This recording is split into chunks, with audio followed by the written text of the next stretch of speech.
वृंदावन की पवित्र भूमि पर, जहां हर ओर यमुना की मधुर लहरें और कदम्बों की कोमल छाया फैली रहती थी, वहीं राधा रानी का जन्म हुआ। उनका नाम ही सौंदर्य, करुणा और प्रेम का प्रतीक था। लोग कहते थे कि राधा केवल वृंदावन की रानी ही नहीं, बल्कि प्रेम की आत्मा है। बचपन से ही उनमें एक दिव्य आकर्षण था। उनकी मुस्कान में माधुर्य, शब्दों में शांति और हृदय में अप्रतिम निर्मलता।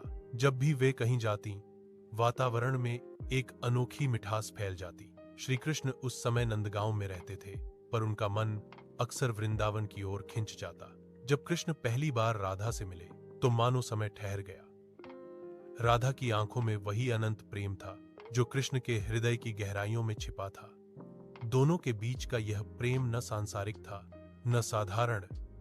यह आत्माओं का मिलन था, जो जन्म जन्मांतरों से एक दूसरे की ओर बढ़ता आया था। गोपियां अक्सर कहती कि राधा और कृष्ण की जोड़ी सृष्टि की सबसे सुंदर कविता है, एक ऐसी कविता जिसकी हर पंक्ति प्रेम से धड़कती है।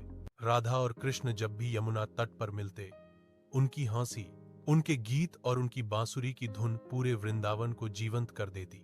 राधा को कृष्ण की बांसुरी से विशेष लगाव था। जैसे ही कृष्ण वंशी बजाते, राधा के भीतर अनोखी शांति उतर जाती।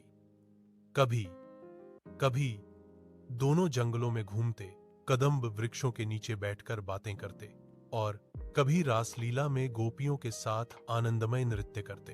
वृंदावन का हर जीव, हर पत्ता, हर हवा का झोंका इस प्रेम के जादू में बंध जाता। परंतु समय स्थिर नहीं रहता। जब कृष्ण को मथुरा के लिए प्रस्थान करना पड़ा, वृंदावन का वातावरण अचानक मौन हो गया। राधा ने कृष्ण को विदा करते समय निष्ठा और प्रेम से भरी आंखों से देखा। वह जानती थीं कि कृष्ण का मार्ग उनका नहीं, बल्कि एक बड़े उद्देश्य का है। फिर भी उनका हृदय विरह की वेदना से भर गया। लोगों का मानना था कि राधा ने कृष्ण से दूर रहकर भी उन्हें सबसे गहराई से पाया, क्योंकि प्रेम केवल साथ रहने से नहीं, आत्मा की समर्पित स्थिति से जन्म लेता है। कृष्ण मथुरा चले गए, लेकिन उनका नाम, उनका प्रेम, उनकी स्मृति राधा के हृदय में सदैव जीवित रही। राधा ने स्वयं को प्रेम का मार्ग बना लिया, त्याग, समर्पण और निस्वार्थ भाव का मार्ग। उन्होंने वृंदावन को वही पवित्रता दी जो आज भी वहां आने वाले हर भक्त को स्पर्श करती है। लोग आज भी कहते हैं कि कृष्ण भगवान है, पर राधा उस प्रेम की परिणति जो भगवान को पूर्ण बनाती है। इस प्रकार राधा रानी की कहानी केवल प्रेम की कथा नहीं, बल्कि आत्मा की अनुभूति है। एक ऐसा संदेश कि सच्चा प्रेम दूरी से मिटता नहीं, बल्कि और अधिक पवित्र हो जाता है।